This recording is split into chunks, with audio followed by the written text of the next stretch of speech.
이동형 뉴스 정면 승부. 이동형의 뉴스 정면 승부.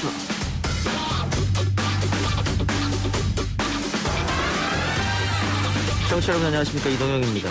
코로나19 사회적 거리두기의 효과가 있기는 하지만 아직 안심하기는 어렵다고 합니다. 중앙방역대책본부에서는 국민 여러분들의 참여와 실천이 무엇보다 중요하다는 점을 말씀 올리면서 국민들께서 2단계 사회적 거리두기의 국민행동 지침을 계속 실천해 주실 것을 거듭 요청드립니다. 2.5단계 거리두기는 오는 일요일까지 연장됐는데요. 많은 불편함과 희생을 감수하고 지킨 덕분에 감소세는 유지되고 있지만 확실한 효과나 안심할 수준은 아직 아닙니다. 1시간 전 홍남기 경제부총리는 PC방 등 자영업자들에게 200만 원 지원을 포함한 지원책을 밝혔습니다. 관련 내용 기자 언박싱에서 알아보겠습니다.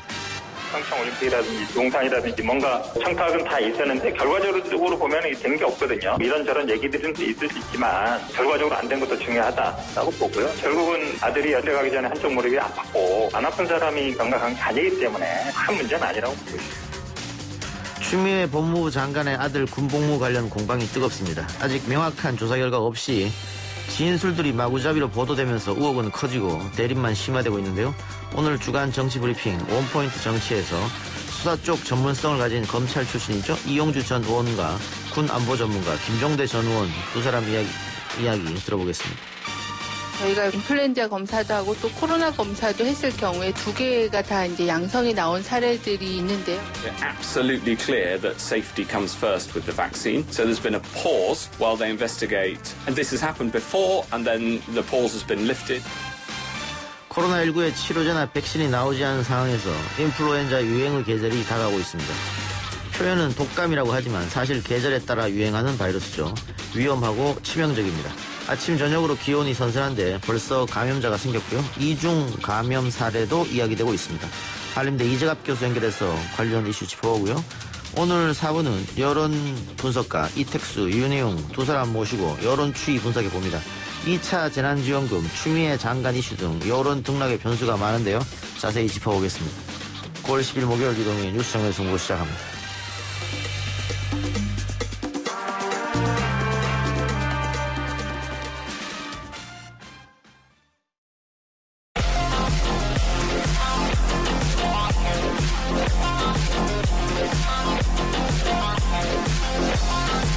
오늘 나온 뉴스들을 언박싱 해드립니다. 오늘은 오마이뉴스 박정호 기자 나왔습니다. 어서 오십시오. 안녕하십니까. 코로나 상황부터 살펴볼까요? 네.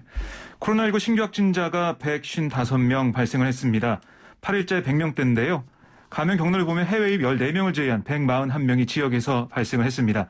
지역별로는 경기 47명, 서울 46명, 인천 5명 등 수도권에서만 98명이 새로 확진됐는데 어제보다 2명이 줄면서 수도권 지역 확진자 하루 만에 다시 두 자릿수가 됐습니다. 수도권의 지역에서는 충남 12명, 대전 11명, 광주 5명, 울산 4명, 충북, 경북 각 2명, 부산, 대구, 강원, 전북, 전남, 경남, 제주 각 1명 발생을 했습니다. 근데 문제는 방역당국이 사회적 거리두기 2.5단계로 해서 유지할지 중단할지 이걸 판단하기가 쉽지 않을 정도로 감염 확산 추이가 모호하다라고 얘기하고 있거든요. 그래서 정부는 주말까지 유행 상황을 좀 지켜본 다음에 최종적으로 판단할 예정입니다. 확진자로만 보면 아시겠지만 신규 확진자 기준이 1단계가 50명 미만, 2단계가 50명에서 100명, 3단계가 100명에서 200명이에요. 그래서 당국이 계속해서 100명 미만으로 가야 된다라고 얘기했는데 아직 100명 미만까지 이번 주말에 도달하긴 쉽지 않아 보입니다. 예. 그래서 정부는 확진자 외에도 거리두기가 사회 경제에 미치는 파장 같은 것을 다 그러니까 종합적으로 판단해서 결정하겠다라고 얘기하고 있습니다. 예, 400명대도 있었고 300명대도 있었는데 어쨌든 8일 연속 100명대인데 이렇게 되면 3단계로 갈 수밖에 없으니까 정부로서는 네. 남은 4일 동안 반드시 두 자리로 떨어뜨리겠다 이런 보관인 것이고. 그렇습니다. 그래서 오늘 뭐 보건복지부 장관 같은 경우에도 될 수 있으면 일요일까지 집에 좀 계셔달라 이렇게 부탁한 거겠죠. 이번 주말이 중요하다라고 얘기했습니다. 근데 문제는 이 소규모 집단 감염이 계속되고 있다는 거예요. 네, 그러니까 서울 영등포구 1년 정종 서울 포교소와 관련해서 6명이 또 추가 확진 받아서요. 총 20명이 확진됐고 송파구에 있는 쿠팡 물류센터와 관련해서도 1명이 추가가 됐습니다. 그래서 13명 늘었고 수도권 산왕보임 카페와 관련한 확진자는 하루 새 14명이나 늘었습니다. 총 29명이 됐고요. 서울 세브란스 병원에서 총 17명의 확진자가 확인되는 상황도 있었습니다. 그리고 대전 건강식품 설명회 관련해서는 14명이 추가로 확진돼서 누적 확진자가 39명까지 늘었습니다. 그리고 울산 현대중공업 관련 확진자 역시 오늘 낮까지 12명으로 늘었습니다. 예. 한편 풍선 효과로 사람들이 몰렸던 한강공원 구역 출입이 금지됐는데 네. 여전히 사람들이 몰린다면서요? 네, 그러니까 이게 밤 9시 이후에는 실내에서 음식을 먹을 수 없는 데다가 예. 탁 트인 야외에 가면 좀 안전하다는 생각이 들잖아요. 예. 바이러스가 다 퍼져서 없어질 것 같고. 그래서 한강공원에 술과 음식을 먹는 사람들이 몰리면서 사회적 거리두기가 잘 안 지켜졌습니다. 예. 이른바 턱스크, 마스크를 턱에 내려서 쓰는 사람도 많았고 예. 아예 안 쓰는 사람도 많았거든요. 그래서 서울시가 여의도, 뚝섬, 반포한강공원 일부 지역 출입을 통제했습니다. 예. 그런데 현장을 봤더니 그 통제된 데는 안 들어가고 예. 통제선 바로 앞에서 술을 마신다든가 그러니까 근처에서 계속 모여서 있는 모습이 확인되고 있어요. 그 한강공원뿐만이 아니라 뭐 경의선 철길공원 이른바 연트럴파크라고 불리는 곳에서 예. 거기서도 뭐 맥주를 드시는 분도 있고 사람들이 많이 모여있는 모습을 볼 수가 있거든요. 글쎄요. 이 최소 이번 주까지만이라도 네. 방역 당국의 지침을 좀 따라줬으면 어떨까 하는데. 예, 뭐 이런 공원뿐만이 아니라 우리 주택가에 보면은 어린이 공원도 있고 정자도 있고 벤치도 있습니다. 여기도 사람들이 몰린다는 겁니다. 그러니까 편의점에서 먹을 걸 사가지고 어디 먹을 데가 없으니까 이런 곳에서 먹는 상황인데요. 좀 당국이 방역 당국이 우려를 하고 있습니다. 예. 4차 추경안 규모가 확정됐죠? 네, 그렇습니다. 문재인 대통령이 청와대에서 주재한 8차 비상경쟁회의에서 정부가 긴급대책으로 7조 8천억 원 규모의 4차 추경을 편성하겠다라고 문재인 대통령이 밝혔는데요. 예. 피해가 가장 큰 업종과 직종에 집중해서 최대한 두텁게 지원하는 피해 맞춤형 재난지원 성격의 추경이다라고 문재인 대통령이 설명을 했습니다. 구체적으로 보면 7조 8천억 중에서 약 절반인 3조 8천억을 사회적 거리두기 격상 조치 등으로 피해를 입은 소상공인 자영업자에게 새 희망 자금을 이렇게 지급을 하는데요. 우선 코로나19 재확산 이후 매출이 감소한 연매출 4억 원 이하 일반 업종은 100만 원씩 지원합니다. 그리고 음식점과 커피 전문점 같은 영업시간 제한을 받는 집합 제한 업종에는 150만 원, 또 PC방이나 학원, 독서실 이런 집합 금지 업종에는 200만 원을 줍니다. 집합 제한 업종과 집합 금지 업종은 매출의 규모와 매출 감소 여부와 상관없이 지급을 하고요. 새 희망 자금을 받는 사람이 291만 명인데 전체 소상공인의 86%에 해당한다라는 게 홍남기 부총리의 설명이었습니다. 그리고 폐업 소상공인에게는 폐업 점포 제도전 장려금 50만 원을 지급하고요. 임대료 인하액의 50%를 소득세, 법인세에서 세액 공제하는 이른바 착한 임대인 세제 지원의 적용 기한을 올해 상반기에서 연말까지 6개월 연장을 합니다. 예.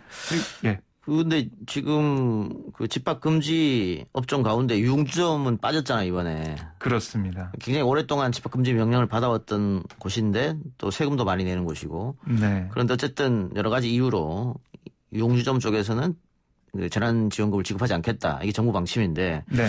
각 지자체장들이 모여가지고 여기도 줘라. 지금 여기 건의를 했단 말이에요. 그렇습니다. 바뀔 가능성이 있어요, 근데? 현재로서는 가능성이 별로 안 커 보이는데요.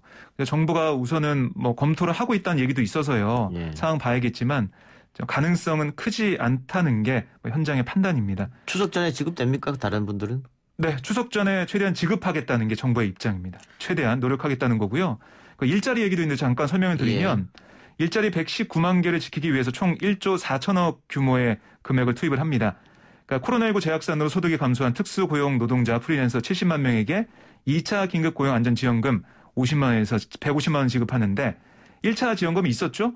150만 원 받은 50만 명은 별도 심사 없이 추석 전에 50만 원 추가 지원하고요. 재확산 시기에 소득이 감소한 신규 20만 명에게는 150만 원, 그러니까 50만 원씩 3개월 분을 지급을 합니다. 그러니까 학습지 교사, 학원 강사, 스포츠 강사, 방문 판매원, 학원버스 운전기사, 그리고 간병인 이런 특고 노동자, 프리랜서 등을 그 취약계층으로 지금 보고 있는데요. 그리고 기존의 근로자 고용유지지원금 제도는 연장 확대해서 24만 명을 추가 지원을 하게 되겠습니다. 취업에 어려움을 겪는 청년 20만 명에게는 특별구직지원금 50만 원을 줄 예정입니다. 그런데 1인당 2만 원씩 13세 이상에게 통신비를 지급하겠다, 전 국민. 네. 이거 가지고 말이 좀 많습니다. 이게 결국은 통신비로 지급되면 대기업 배불리는 꼴 아니냐 이런 얘기도 있고 네. 아이폰이나 이렇게 쓰는 분들한테는 그럼 어떻게 되느냐 또 휴대폰 안 쓰는 사람들한테는 또 어떻게 되느냐 뭐 네. 여러 가지 말이 나오는 것 같아요. 우선 야당에서 비판의 목소리가 나오고 있는데요. 주호영 원내대표는 이렇게 얘기했습니다. 인플루엔자 예방접종 전액 무료가 훨씬 더 필요하고 긴급하다라면서 이게 이른바 이낙연 포퓰리즘이다라고 비판을 했고요. 김선동 국민의힘 사무총장도 이 고통을 더 겪는 국민을 먼저 도와야 한다고 이낙연 대표가 했는데 근데 통신비 2만 원 13세 이상 국민 모두에게 주자고 대통령이 건의했다고 한다. 푼돈 2만 원을 전 국민 배급하자며 줏대가 흔들렸다. 완전 도돌이판이다. 뭐 이런 지적도 했습니다. 근데 반면에 심상정 정의당 대표는 그 2만 원 뭐 이렇게 주는 것은 이게 뭐 별 효과가 없다라는 승수 효과가 없다라는 얘기도 하고 있고요. 승수 효과는 있을 수가 없겠죠. 대기업으로 바로 들어가는 돈이니까. 그래요. 그렇습니다. 알겠습니다. 이낙연 대표와 김종인 비대위원장이 만났는데 어떤 얘기가 오갔습니까? 네, 오늘 박병석 국회의장 주재로 처음으로 첫 오찬 회동을 가졌는데요. 이 자리에서 이 대표와 김 위원장은 4차 추경 예산안과 코로나19 관련 법안을 신속 검토 처리하기로 합의를 했습니다. 또 양당의 총선 공약 가운데 공통된 법안 등을 함께 처리하고 양당 대표 회동도 월 1회 정례하기로 했는데요. 다만 김종인 위원장 얘기를 좀 들어보면 오늘 모두 발언에서 오찬 전에 발언에서 뭐라고 했냐면 추경 내용 자체가 합리성을 결여하지 않는 한에서 염려 안 해도 될 것이다 라고 단서를 달았어요. 그 말은 강도 높게 추경안을 심사할 수 있다 이런 얘기거든요. 그리고 또 어떤 얘기를 했냐면 최근에 코로나 사태를 겪으면서 정부가 과연 현재 한국 경제에 대한 현실을 제대로 인식하고 있느냐 이걸 두고 굉장히 회의적이다라고 김종인 위원장이 주장을 했습니다. 그러니까 또 갑작스럽게 통신비 2만 원 지급 발표 나왔는데 한편으로는 정부의 재정 안정성에 대한 걱정이 많다 이런 얘기도 했습니다. 예. 추미애 장관 아들 의혹에 대해서 국민의힘 쪽에서 대통령이 결단을 촉구했는데 회의말한 뜻입니까? 그렇습니다. 거취를 결정해야 할 만한 결정적 제보가 있다는 게 주호영 원내대표의 주장이고요. 그러면서 추미애 장관이 스스로 물러나지 않을 테니까 문재인 대통령이 결단하라. 이런 취지의 주장을 했습니다. 지금 한쪽에서는 의혹을 제기하고 한쪽에서는 아니라고 맞서는 상황에서 글쎄요. 이 사태를 하는 게 맞는지 모르겠습니다만 국방부 입장은 뭡니까? 네, 국방부가 오늘 보도자료를 통해서 기자들에게 얘기한 게 뭐냐면 법무부 장관 아들 휴가 관련 자료를 배포를 했거든요. 여기 뭐라고 했냐면 청원휴가 절차와 카투사 육군 규정 등을 설명을 했습니다. 거기서 이제 추미애 장관 아들 서모 씨에 대한 얘기가 있었는데요. 서 씨는 2017년 6월 5일부터 14일까지 1차 병가 휴가를 사용했고 부대 복귀 없이 6월 15일부터 23일까지 2차 병가 휴가를 사용했다. 이후 24일부터 개인 휴가 4일을 사용해 27일 부대에 복귀했는데 그러니까 이 과정에서 서 씨가 구두로 휴가를 연장받고 병가 휴가 연장을 위한 군병원 요양심의위원회 심의를 받지 않는 등의 특혜가 있었다는 의혹이 제기된 게 아니겠습니까? 예. 거기에 대해서 우선 군인의 지휘 및 복무에 관한 기본법 시행령에 따르면 군인의 부상 또는 질병에 의한 휴가는 지휘관이 30일 범위 내에서 허가할 수 있다라고 내용을 내놨고요. 아울러 현역병 등의 건강보험 요양에 관한 훈령 제6조 2항에는 소속 부대장이 20일 범위 내 청원휴가 연장 허가를 할 수 있고 민간병원 입원의 경우 군병원 요양심의를 거치도록 명시됐는데 시행령과 훈령을 종합하면 민간병원에 입원하지 않은 서 씨는 군병원 요양심의를 거치지 않고 진료 목적의 청원휴가 연장을 허가받을 수 있는 겁니다. 예, 그럼 국방부 설명은 그 군대 내 시행령 훈령을 다 따져봐도 추 장관 아들이 위법하지는 않았다. 적법하게 명령권을 행사받아서 갔다 왔다 이거잖아요. 맞습니다. 국방부가 이렇게 설명했으면은 어쨌든 검찰이 조사 중이니까요. 네. 검찰의 조사 결과를 좀 기다려 봐야 되지 않겠는가 그런 생각도 드네요. 네, 민주당에서는 계속해서 검찰이 수사 중이니까 빨리 결론을 내놓고 의혹을 해소해야 된다 이런 얘기를 하고 있습니다. 예. 조국 전 장관이 채널A와 TV조선에 3억 원대 손해배상 소송을 냈습니다. 네, 조 전 장관은 소송 대리인을 통해서 작년 11월 29일자 채널A와 TV조선 기사들에 관련해 해당 기사를 작성한 기자들과 상급자들에게 손해배상 청구 소송을 서울중앙지법에 제기했다라고 밝혔는데요. 조 전 장관은 기자 1인당 1억 원, 기자의 상급자들에게는 회사별로 5천만 원씩 총 3억 원을 청구했습니다. 그러니까 손해배상금을 받으면 일부를 언론 관련 시민단체에 기부한다는 계획인데 조 전 장관은 또 오늘 자신의 페이스북 글에서 소송과 별도로 이 보도에 대한 방송사의 엄격한 책임을 묻고 법정 제재를 가해야 한다. 이런 요청을 방송통신심의위원회에 제출했다라고 얘기를 했습니다. 문제가 된 기사는 2018년 지방선거 직전에 조 전 장관이 울산에 내려가서 송철호 후보와 또 사찰을 승려를 만나서 그렇습니다. 그 자리에서 송초로 지지를 부탁했다. 네. 근데 이 세 사람 만남 자체가 없었다는 거잖아요. 그렇습니다. 그러면 채널A 그 기자들이나 TV조선 기자들은 어디서 소스를 얻어서 이걸 썼을까? 그리고 만일 확실하지 않은 소스라면 송초로나 해당 승려나 조 전 장관에게 한번 확인 전화라도 했다면 네. 이런 허위 기사가 안 나왔을 텐데 확인 과정 거치지 않고 썼다는 거잖아요. 그렇습니다. 뭐 당시 조국 사태 때 엄청난 기사가 쏟아져 나왔기 때문에 속보 경쟁도 있었고 네. 한편으로는 이해가 된다라고 말할 수도 있겠습니다만 기자로서의 본분은 좀 망각한 게 아닌가 그런 생각도 들어요. 그러니까 확인을 하는 게 기본이거든요, 사실. 예. 그 기사에 등장하는. 예. 특히 어떻게 보면은 불리하는, 그러니까 여기서 이제 등장하는 조 전 장관이 불리한 상황이기 때문에 관련자들을 확인하고 정말 한 게 맞는지 예. 좀 이중으로 확인해야 되는데 그게 좀 부족해 보입니다. 확인 과정을 거치지 못했다. 네. 알겠습니다. 마지막 하나만 더 하고 마치죠. 여성 BJ에게 환심을 사려고 수천만 원 빚내서 별풍선을 쏘다가 네. 끝내 강도 살인을 저질렀다. 네. BJ는 비디오 자켓 뜻합니까? 뭡니까? 비디오 자키. 브로드캐스팅 자키인가요? 뭐 그 영상, 그 아프리카 TV나 이런 데서 플랫폼에서 네. 예. 그런 방송을 진행하는 이 별풍선은 뭐예요? 돈으로 바꾸는 거예요?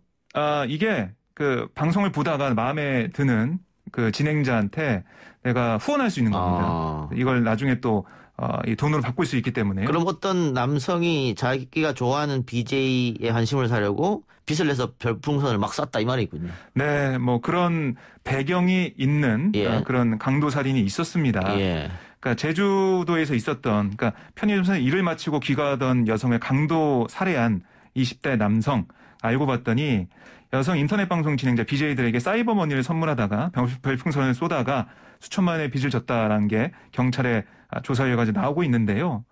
그러니까 그동안 이 생각보다 돈이 없고 생활고에 시달려서 범행을 했다라고 얘기를 했어요. 하지만 경찰의 조사 결과에 따르면 자신 명의의 차를 가지고 있는 점등을 밀어볼 때 생활고가 아니라 당장 돈이 필요해서 이런 일을 저지른 것으로 보고 있습니다.